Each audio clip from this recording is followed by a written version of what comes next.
Oke, bismillahirrahmanirrahim. Assalamualaikum warahmatullahi wabarakatuh. Saya akan merekod perkuliahan mata kuliah pengenalan teknik telekomunikasi untuk minggu ke-7. Berikut materinya.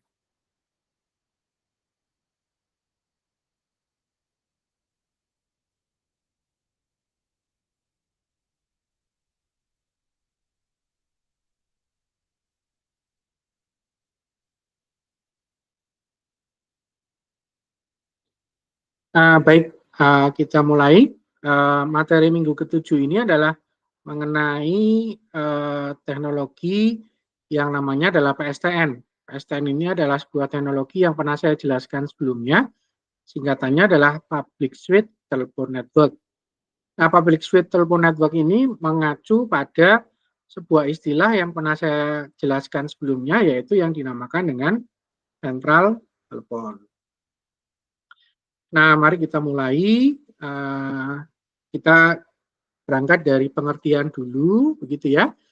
Nah, PSTN tadi sudah saya jelaskan, singkatannya adalah Public Switch Telephone Network, atau kalau di bahasa Indonesia kan, itu seringkali disebutkan sebagai jaringan telepon umum atau sentral telepon umum, begitu ya. Nah, ini adalah sebuah, kalau kita bicara sekarang, ini adalah sebuah teknologi masa lampau di mana pesawat telepon itu diimplementasikan dalam sebuah jaringan yang hanya dapat memberikan layanan suara saja, gitu ya. Dan nanti sifat koneksinya itu kita kenal dengan istilah circuit switch, gitu. Nah, circuit switch ini adalah sebuah switch, sebuah sentral telepon yang berbasis elektronis penyambungannya, begitu ya. Sehingga kalau kita melihat zaman sekarang, gitu ya, teknologi sentral telepon circuit switch ini sudah usang, begitu ya, karena teknologi circuit switch ini dia bekerjanya adalah berbasis rangkaian elektronik sebagai sebuah penyambungan teleponnya, di mana rangkaian elektronik ini dia membutuhkan space yang sangat besar, gitu ya. Nah, PSTN ini akan mencakup semua jaringan telepon yang tidak hanya berlaku di suatu negara saja, misalnya adalah Indonesia, tetapi dia mencakup seluruh dunia, gitu ya. Semua kota-kota besar yang memiliki sentral telepon itu akan terkoneksi satu sama lain sehingga membentuk jaringan telepon seluruh dunia. Nah, koneksi atau pembicaraan antar masing-masing pelanggan telepon dalam skala kota itu kita namakan dengan lokal. Kalau antar kota kita namakan dengan nasional, atau dulu ada istilahnya adalah SLJJ, sambungan langsung jarak jauh. Dan ada lagi adalah masing-masing negara yang terkoneksi itu adalah SLI atau sambungan langsung internasional. Nah, jaringan ini terkoneksi ke seluruh kota di dunia, di mana masing-masing negara ini akan menghubungkan diri dengan negara lain menggunakan kabel serat optik ataupun juga satelit. Nah, teknologi PSTN ini itu distandarisasi oleh ITU. Silakan Anda klik di link berikut ini, gitu ya. Ini halaman websitenya ITU dengan menggunakan standarisasi teknologi yang namanya adalah E163 dan juga E164. Ini adalah pembagian nomor telepon kode negara di seluruh dunia. Contoh misalnya Indonesia itu diberikan kode berapa? +62. Ya. Kemudian negara-negara lain, misalnya Amerika itu adalah +1, gitu ya, misalnya, dan lain-lain.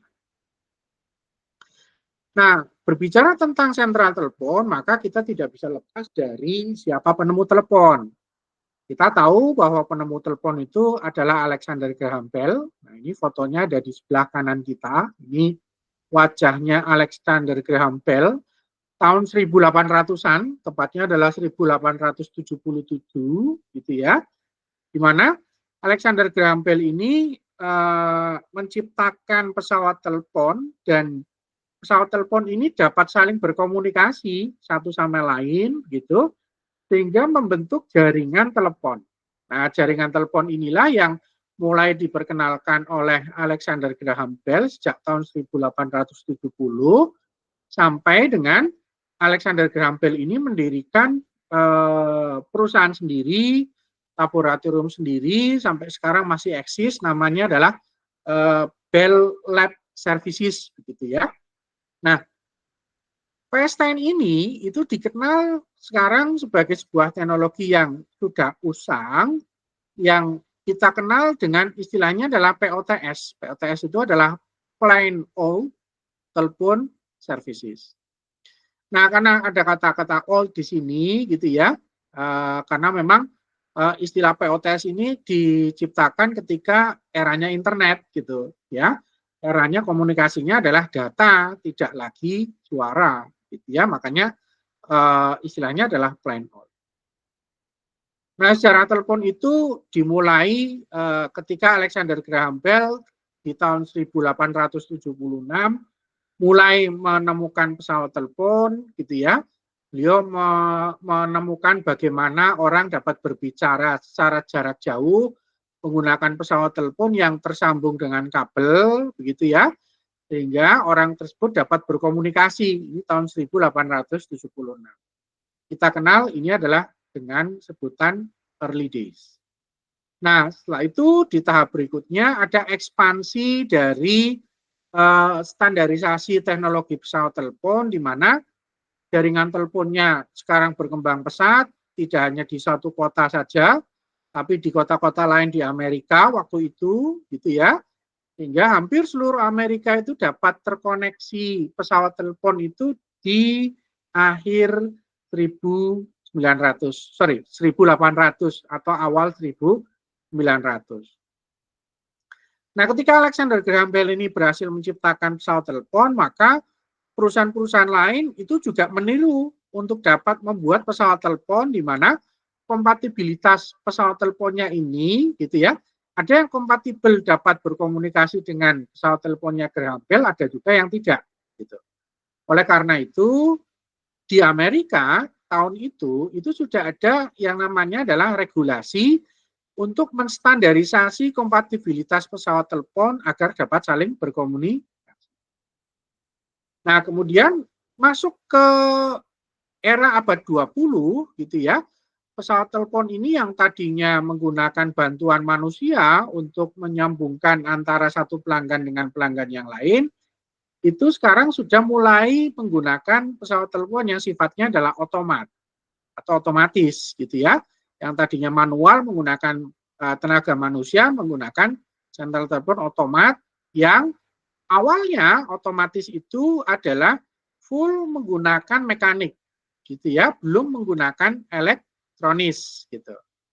Nah, teknologi elektro berkembang, perangkat elektronikanya juga berkembang sehingga memungkinkan sentral telepon itu diotomatisasi menggunakan perangkat elektronis gitu. Nah, ini sudah mulai di akhir tahun 1900-an gitu ya. Tahun 90, 80 itu sudah mulai evolusi komunikasi itu tidak hanya komunikasi telepon tapi juga komunikasi digital. Datanya diubah dari analog ke digital sehingga sifatnya lebih baik, efisien gitu ya. Dan ini mereduksi ukuran sentral telepon yang ada. Kalau dulu untuk dapat menampung seluruh warga Purwokerto misalnya, saya masih menangi, itu sentral teleponnya ada di Jalan Merdeka gitu ya. Itu hampir luasnya itu adalah 2 lantai ruangan yang sekarang dipakai untuk Grapari Telkomsel gitu ya. Itu 2 ruangan atas bawah itu adalah digunakan untuk sentral telepon. Nah, sekarang dengan semakin hematnya data gitu ya, maka size sentral telepon itu juga menjadi semakin kecil.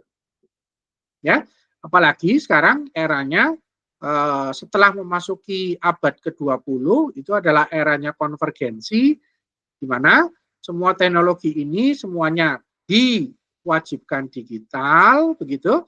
Dan data-data yang tadinya analog termasuk voice gitu ya, ini semuanya sudah diformat menjadi digital semua. Nah, ini contoh yang tadi saya sampaikan ke Anda bagaimana sentral telepon manual ini mempekerjakan manusia sebagai alat penyambungan gitu ya, sebagai penyambung antara pelanggan telepon satu dengan pelanggan telepon yang lain. Ini contohnya adalah di kota Brisbane tahun 1910. Anda bayangkan betapa repotnya petugas-petugas atau operator-operator sentral telepon dalam melayani, misalnya katakanlah ada 10.000 pelanggan, maka Anda bisa membayangkan kira-kira butuh berapa operator ya untuk dapat menyambungkan 10.000 pelanggan tadi. Gitu. Nah, ini adalah salah satu jenis sentral elektronik, di mana sentral elektronik ini kalau Anda lihat bentuknya sudah menjadi perangkat elektronik yang size-nya lebih kecil gitu ya. Kalau tadi bentuknya adalah manusia, ini sekarang berbentuk perangkat elektronik yang sudah digital. Nah, apa saja layanan PSTN yang dapat dilayani? Yang pertama adalah telepon rumah, gitu ya. Kemudian berikutnya adalah telepon umum, misalnya. Kalau telepon rumah itu digunakan private di rumah-rumah, kalau telepon umum ya di jalan-jalan. Anda tidak menangi, gitu ya. Banyak fasilitas publik yang sifatnya adalah layanan komunikasi telepon. Dulu dibangun pemerintah banyak sekali, gitu. Jadi orang yang tidak punya telepon di rumah itu dapat menggunakan telepon publik. Nah, bedanya layanan telepon publik di luar negeri itu dapat digunakan untuk menerima panggilan, sementara kalau di Indonesia itu hanya dapat digunakan untuk mengirim panggilan.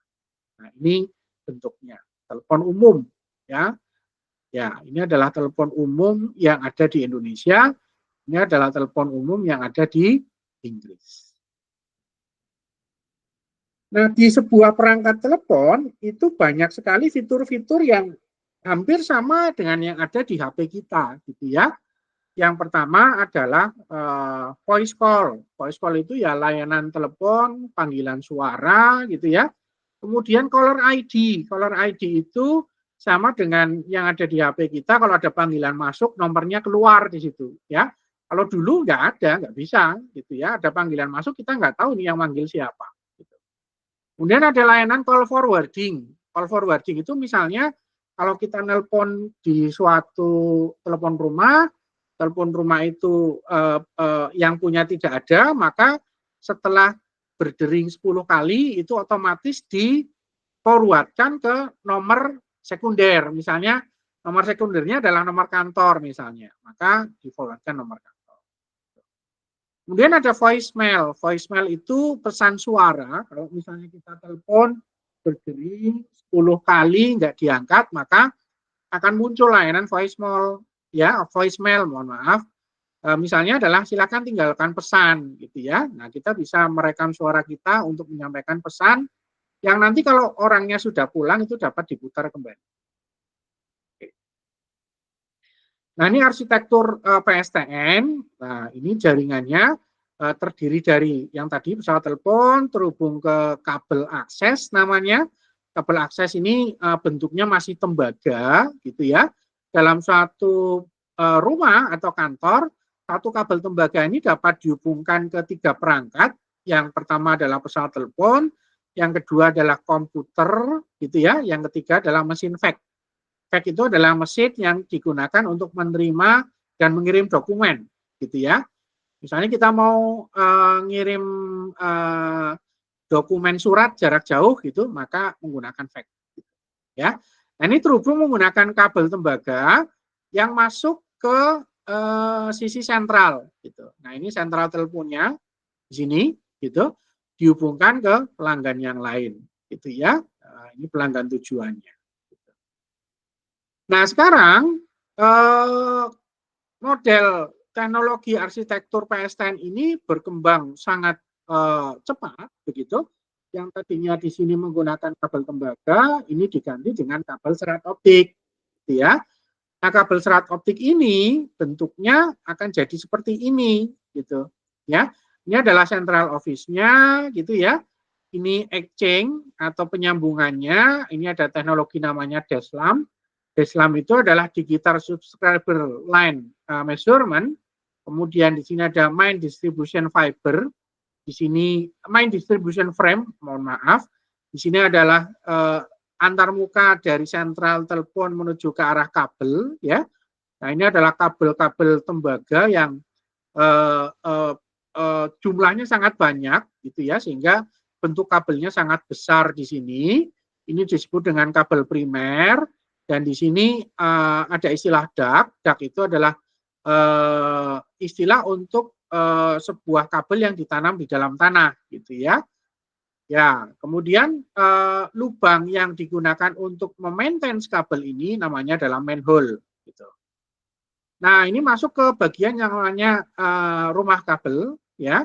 Kemudian rumah kabel ini masuk ke distribution point di atas, kemudian baru masuk ke kabel tembaga lagi ke rumah-rumah yang menjadi pelanggan telepon tadi. Gitu. Nah, ini demikian seterusnya sampai dengan rumah-rumahnya banyak, gitu, ya. Nah, lama-kelamaan kabel tembaga yang besar ini itu akan diganti dengan kabel serat optik yang jumlahnya sedikit, gitu ya. Misalnya di sini kabelnya itu bisa menampung katakanlah 1.200 pelanggan, maka itu cukup dengan satu serat optik ini bisa menggantikan, gitu, istilahnya. Nah, ini adalah arsitektur sentral yang tadi saya sebutkan ke Anda, di mana sentral telepon ini akan menghubungkan banyak pelanggan telepon, ya. Fungsinya di sini adalah menghubungkan dua pemakai yang ingin menghubungi satu sama lain, gitu ya. Kemudian masing-masing masing-masing telepon ini dia akan memiliki nomor, gitu. Kemudian ketika disambungkan oleh sentral telepon, maka dapat terjadi percakapan. Ya. Nah, dulu ada istilah yang namanya adalah signaling dan juga protokol. Nama protokolnya adalah SS7. Signaling number 7, gitu ya. Signaling system number 7, gitu. Nah, signaling ini mengatur bagaimana besarnya tegangan, besarnya arus untuk membunyikan bel dan lain-lain. Itu adalah SS7. Nah, beberapa sentral itu dapat berkumpul atau dikumpulkan jadi satu untuk membentuk sentral interlokal yang dapat menghubungkan beberapa jaringan lokal, gitu ya. Misalnya ini adalah satu jaringan lokal mau terhubung ke pesawat telepon yang ada di sini, gitu, maka ini hubungannya nanti disebut dengan hubungan interlokal, gitu ya. Jadi beberapa sentral lokal bergabung atau digabungkan akan menghubungkan menjadi sentral interlokal. Nah, ini adalah proses inisialisasi panggilan, mulai dari istilahnya adalah Anda mengangkat gagang telepon, maka Anda akan mendengarkan sebuah nada yang namanya adalah nada pilih, gitu ya. Nah, Anda mau ngapain, gitu, katakanlah. Setelah itu Anda akan memutar nomor pelanggan, maka Anda akan mendengarkan yang namanya adalah dial tone, gitu, ya. Nah, setelah Anda mendengarkan dial tone, Anda akan mendengarkan nada dering. Kalau misalnya pesawat telepon tujuannya itu ada dan tidak digunakan, maka Anda akan mendengarkan nada dering pesawat teleponnya itu berarti sedang berbunyi, gitu ya, pesawat telepon tujuan. Nah, setelah itu akan terjadi panggilan, dan rute panggilannya itu ada yang namanya adalah rute panggilan yang sifatnya adalah lokal dan ada yang sifatnya adalah interlokal. Kalau lokal dia menggunakan local exchange atau sentral lokal biasa. Kalau interlokal dia menggunakan central toll atau beberapa sentral lokal tadi yang saya ceritakan akan bergabung jadi satu. Ya. Nah, ini setelah itu terjadi proses percakapan, gitu ya. Setelah selesai, maka penerima atau penelpon menutup gagang telepon, sirkuitnya close, gitu. Kemudian masing-masing pelanggan ini akan memutuskan diri ke sentral masing-masing gitu ya. Kemudian 2 pelanggan tadi sifatnya sekarang IT. Gitu. Nah, klasifikasi dari sentral telepon yang terhubung ke sentral lokal ini ada jenisnya, yaitu yang dinamakan dengan regional center, sectional center, primary center, call center, dan end office. Nah, kalau Anda lihat di sini gitu ya, subscriber itu ada di yang paling bawah gitu. Ya. Subscriber ini akan terhubung ke end office gitu. End office ini beberapa end office akan terhubung ke tol atau tol center. Beberapa tol center akan masuk ke primary, beberapa primary ini akan masuk ke sectional, dan terakhir adalah ada di regional. Oke. Nah, ini adalah hierarkinya. Jadi lokal, primer, sekunder, dan juga tersier, gitu ya. Nah, kalau sudah keluar ke negara lain, maka kita butuh yang namanya adalah gateway. Maka dulu ada yang namanya adalah Sentral Gerbang Internasional atau SGI, gitu ya. SGI ini akan menghubungkan negara Indonesia dengan negara lain, ya. Contohnya adalah seperti ini. Di jaringan regional itu adalah di wilayah kota ataupun juga provinsi gitu ya. Jaringan nasional itu adalah di tersiernya, jaringan internasional itu setelah melewati gitu. Ya, tadi sudah saya sampaikan ini adalah contoh hierarki hubungan lokal di mana pesawat telepon menghubungi sentral lokal ini menghubungi sama-sama satu sentral lokal gitu ya, menghubungi pesawat telepon lain. Ini dalam satu lokasi sentral. Kalau dalam hubungan jarak jauh atau interlokal, maka local exchange ini akan terhubung ke toll exchange atau trunk exchange gitu ya. Trunk exchange ini akan terhubung ke trunk exchange lain, kemudian baru ke sentral lokal tujuan, kemudian ke pesawat telepon. Ini namanya hubungan interlokal atau jarak jauh. Nah, tarifnya itu berbeda ya. Tarifnya itu di standarisasi berdasarkan jarak. Kalau jaraknya adalah lokal dia murah. Kalau jaraknya jauh, semakin jauh jaraknya maka tarifnya mahal. Nah, kalau sekarang kita tidak mengenal itu. Anda tidak mengenal Anda mau nelpon ke Papua, ke Medan, ke Aceh, atau ke tetangga sebelah, itu semuanya tarifnya sama. Ya. Nah, ini arsitektur yang lebih lengkap yang menunjukkan antara hubungan pesawat telepon lokal sampai dengan internasional yang tadi saya sampaikan. Ya, ini terhubung ke sentral telepon gitu ya. Mungkin bisa dimulai dari sini gitu ya. Kemudian masuk ke private brand exchange. Private brand exchange ini adalah biasanya sentral telepon buatan atau sentral telepon di kantor-kantor atau gedung-gedung gitu ya. Misalnya Anda nginep di hotel itu ada teleponnya, maka kalau Anda berbicara antar kamar hotel itu sifatnya adalah antar private bank exchange gitu ya. Tidak perlu sampai ke sentral telepon di kota gitu. Ya. Ini adalah sentral telepon yang ada di kota.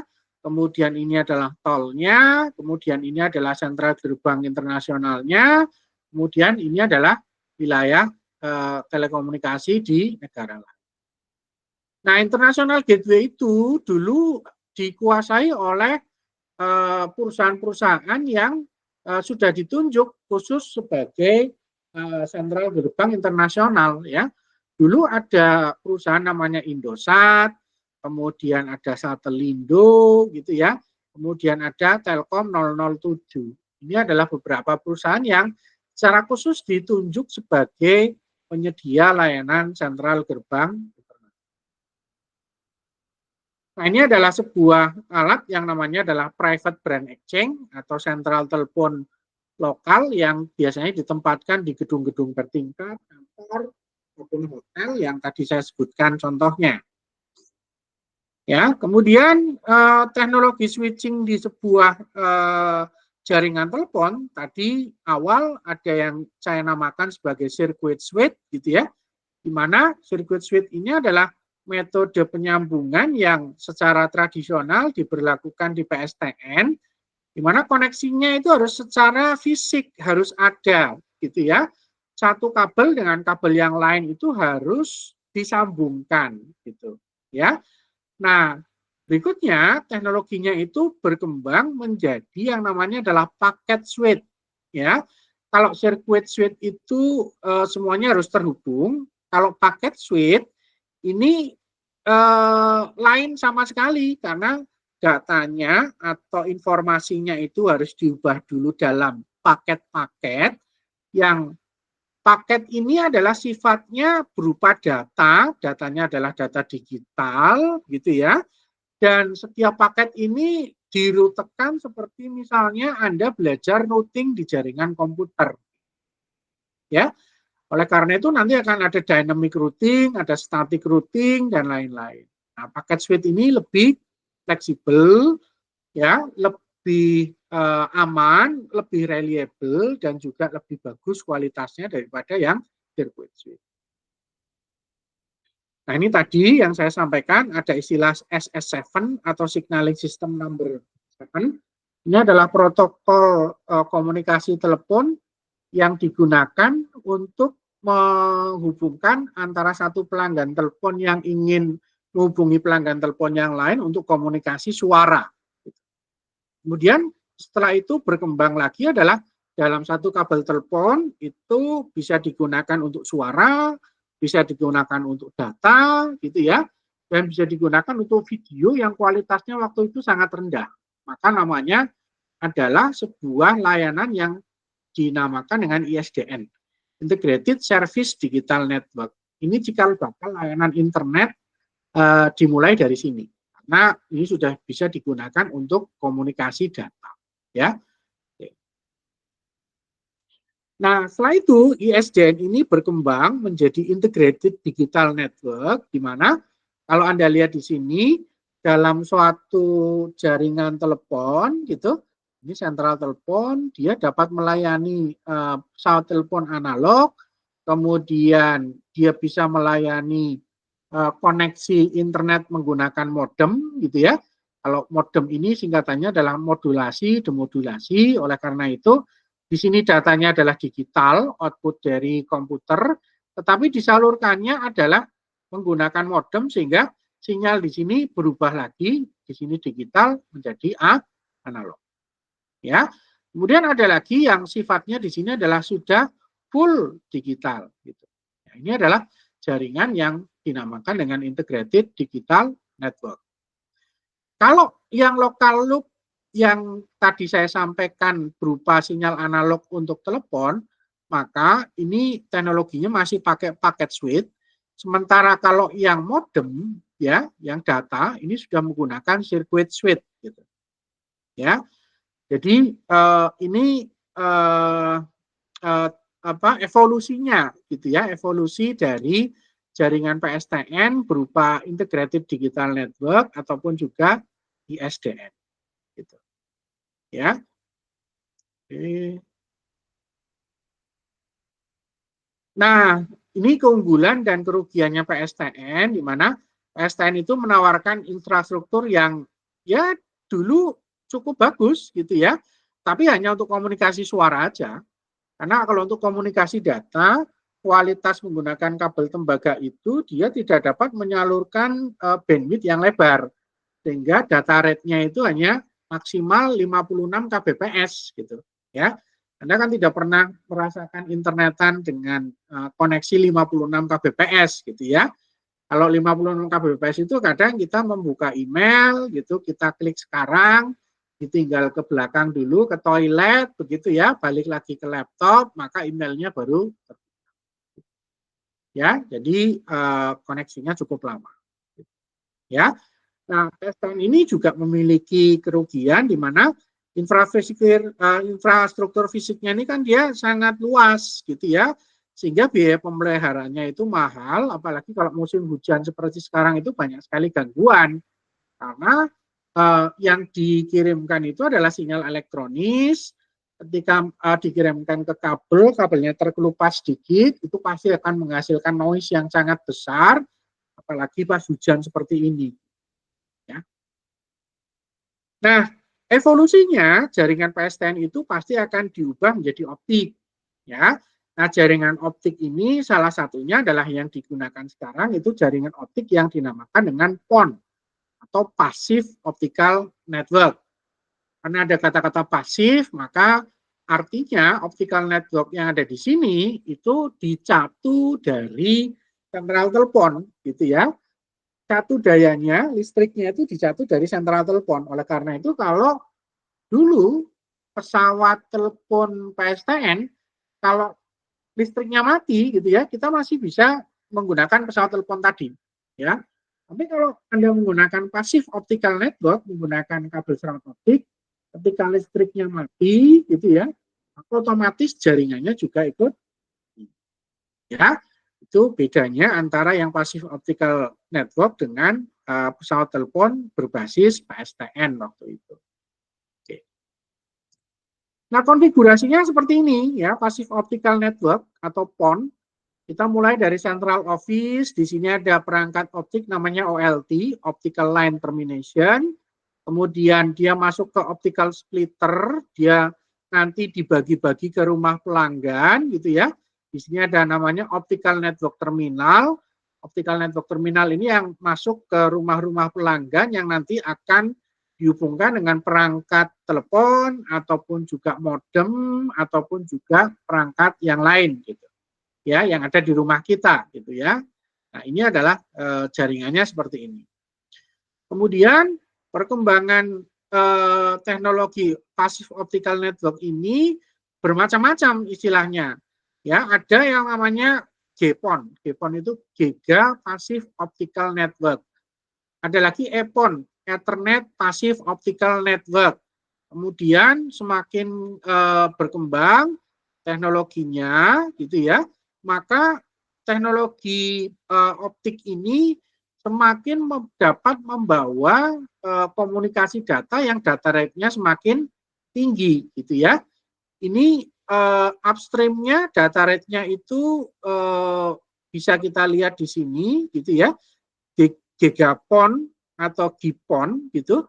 Ini dia bisa sampai 2,5 gigabit per second gitu ya. Kemudian berkembang lagi 10G IPON ini dia sampai 10 gigabit gitu ya. Kemudian di 2015 ini sudah berkembang lagi, ini bisa sampai 10 gigabit per second juga. Kemudian di tahun 2020 kemarin ini next generation IPON ini sudah sampai 50 giga gitu ya. Ini sekarang sudah menjadi tulang punggung untuk teknologi 5G gitu ya, di mana data rate-nya itu sekarang maksimalnya bisa sampai 10 giga ya. Kalau misalnya ada 4 core ya tinggal dikalikan aja 4 kali 10 gitu, di sini ya. Nah, sekarang bagaimana dengan model bisnisnya? Kalau dulu jaringan telekomunikasi itu identik hanya dengan satu layanan saja, yaitu suara, maka setelah itu berkembang jaringan telekomunikasi itu dapat dikembangkan menjadi triple play. Triple play itu suara, kemudian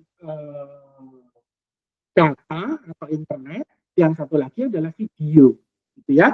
Nah, triple play services ini yang seringkali kita lihat sekarang sudah masuk ke rumah-rumah, gitu ya, di mana kita dapat menikmati layanan video, layanan internet, dan layanan telepon secara bersamaan menggunakan satu jaringan, gitu ya. Ini layanan triple play yang tadi saya sampaikan, internet, TV, ataupun juga voice. Ya, nah perubahan bisnis ini itu tentunya berdampak pada layanan yang diberikan ke masyarakat, gitu ya, bahwa sekarang eranya adalah era fiber optik, kemudian eranya layanan standar video yang tingkat tinggi atau videonya itu adalah video yang mampu menampilkan resolusi sampai 4K begitu ya.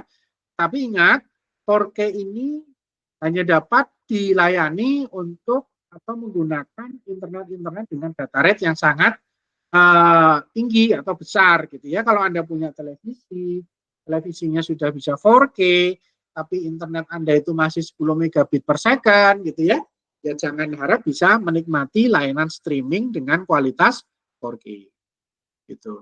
Kemudian tidak hanya triple play sekarang kita juga bisa menikmati yang namanya adalah smart home integration, yaitu ditambah dengan layanan IoT ya. Kemudian ada lagi sekarang ada voice assistant juga seperti Google, Alexa, dan lain-lain. Gitu. Ya, nah ini adalah sebuah era di mana teknologi PSTN, teknologi telepon yang dulu ditemukan Alexander Graham Bell itu sudah berakhir. Ya, sudah berakhir gitu. Ya, 1870-an berakhir di sekitar tahun 2010 gitu ya mulainya. Katakanlah berarti ya berapa tuh? Hampir 23 tahun ditambah 100 hampir 200 tahun lebih begitu ya. Teknologi yang ditemukan oleh Alexander Graham Bell ini dapat bertahan gitu, sampai sekarang. Gitu. Baik, itu saja materi yang dapat saya sampaikan. Terima kasih. Setelah ini akan ada kuis interaktif video yang bisa Anda kerjakan di LMS. Akhiri, Assalamualaikum warahmatullahi wabarakatuh.